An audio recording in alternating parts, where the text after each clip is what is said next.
झणझणीत आणि चटपटीत 10 मिनिटांमध्ये तयार होणारी सुकटाची रेसिपी बघणार आहोत। या सुकटला सुका जावळा देखील म्हटला जातो। गॅस लो टू मीडियम हीटवर सुकट कुरकुरीत होईपर्यंत छान भाजून घ्यायचे। 4 ते 5 चमचे तेल घालून 2 मोठा कांदा चिरून घ्यायचा आहे बारीक।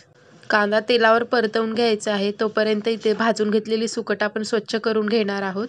सुकट स्वच्छ करून घ्यायचे, त्यामध्ये पाणी घालून 5 मिनिटांसाठी सुकट भिजत ठेवायचे। ज्या काही माती घाण असेल ते सुकटमधली निघून जाते।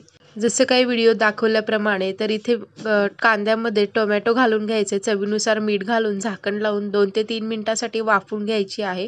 1 चमचा लाल तिखट, काळा मसाला, अर्धा चमचा हळद घालून छान मसाला इथे तयार करून घ्यायचा आहे। तर इथे सुकटची भाजी करण्यासाठी मसाला तयार झालाय। थोडीशी कोथिंबीर टाकून आपण स्वच्छ धुवून घेतलेले सुकट हे मसाल्यामध्ये घालून छान 5 मिनिटं वाफ काढून घ्यायची आहे। तर इथे सुकटची भाजी रेडी झाली आहे।